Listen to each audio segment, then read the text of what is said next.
morning, ladies and gentlemen. We got him. On the evening of September 11th, a family member of Tyler Robinson reached out to a family friend who contacted the Washington County Sheriff's Office with information that Robinson had confessed to them or implied that he had committed the incident. This information was relayed to the Utah County Sheriff's Office and scene investigators at Utah Valley University. This information was also conveyed to the FBI. Investigators reviewed additional video footage from UVU surveillance and identified Robinson arriving on UVU campus in a gray Dodge Challenger at approximately 8:29 a.m. on September 10th, in which he is observed on video in a plain maroon t-shirt, light-colored shorts, a black hat with a white logo, and light-colored shoes. When encountered in person by investigators in Washington County on September 12th, in the early morning hours, Robinson was observed in consistent clothing with those surveillance images. Investigators interviewed a family member of Robinson who stated that Robinson had become more political in recent years. The family member referenced a recent incident in which Robinson came to dinner prior to September 10th, and in the conversation with another family member, Robinson mentioned Charlie Kirk was coming to UVU. They talked about why they didn't like him and the viewpoints that he had.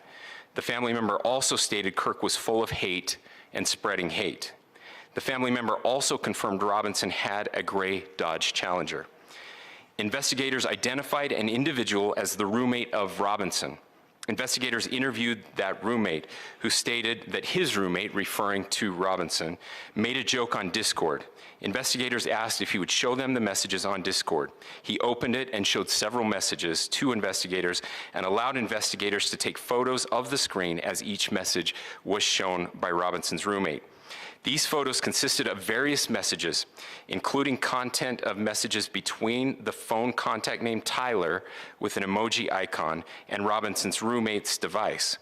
The content of these messages included messages affiliated with the contact Tyler, stating a need to retrieve a rifle from a drop point, leaving the rifle in a bush, messages related to visually watching the area where a rifle was left, and a message referring to having left the rifle wrapped in a towel. The messages also refer to engraving bullets and a mention of a scope and the rifle being unique. Messages from the contact Tyler also mentioned that he had changed outfits. I know there has been speculation as well as to the writing on those casings, those bullet casings, and I believe we have that as well. And I will share that with you now. So the area north of Campus Drive Road where the suspect crossed over, you saw some of that in the video that we released last night, consists of a grassy area with trees on the edge of the UVU campus. Investigators discovered a bolt-action rifle wrapped in a dark-colored towel. The rifle was determined to be a Mauser Model 98 30-06 caliber bolt-action rifle. The rifle had a scope mounted on top of it.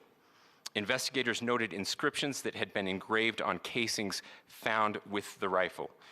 Inscriptions on a fired casing read, "Notices, bulges, capital OWO, what's this, question mark." Inscriptions on the 3 unfired casings read, "Hey fascist, exclamation point, catch, exclamation point." Up arrow symbol, right arrow and symbol, and 3 down arrow symbols. A second unfired casing read, "Oh Bella Chow, Bella Chow, Bella Chow, Chow Chow." And a third unfired casing read, "If you read this, you are gay, LMAO." We are indebted to law enforcement across the state who's worked seamlessly together, local law enforcement, state law enforcement, and our federal partners with the Federal Bureau of Investigation.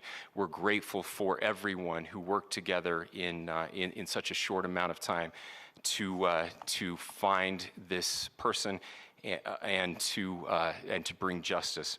I want to thank the public who has been so engaged, reviewing videos, helping us with sending in tips, and helping us get to this point.